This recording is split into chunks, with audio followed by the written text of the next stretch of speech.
What is your full name and job title? Nancy Peters, and I'm president of Multicultural Community Services. What school or organization do you represent? Multicultural Community Services, which was formerly Multicultural Community High School. For how long and how did you get started?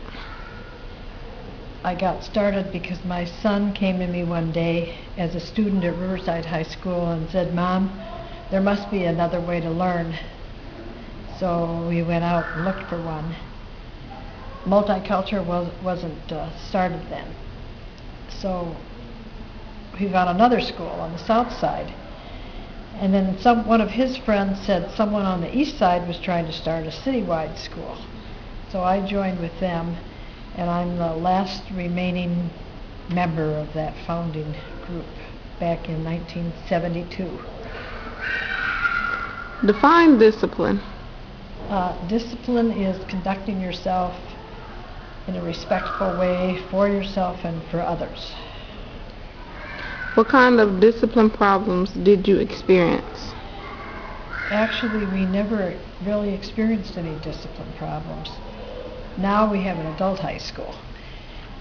In the early days, it was 14 and up, and there was no mandatory attendance. So if someone was goofing off, we just asked them if they'd come back another day when they felt like studying.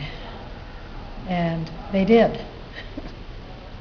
So what kind of students did you take at Multicultural Community High School? And people that had been pushed out of the public schools or were considered dropouts.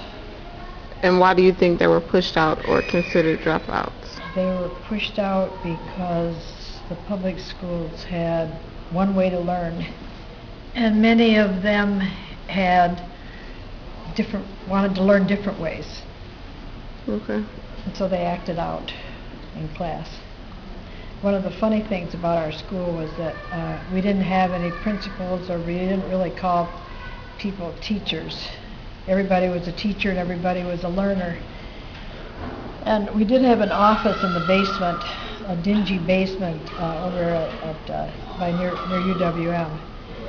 And principals of schools would call to confirm attendance and enrollment of students, and sometimes that very student would answer the phone, and the principal of the other school would say, "I need to talk to your principal," and they would just say, "We don't have any."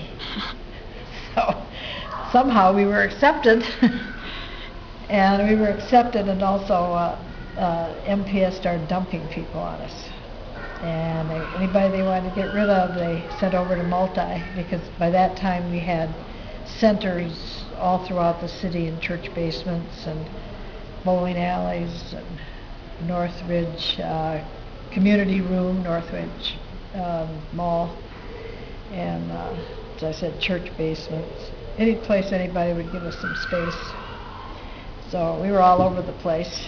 So we did go to MPS, and we talked to them about starting their own alternative schools, which they did.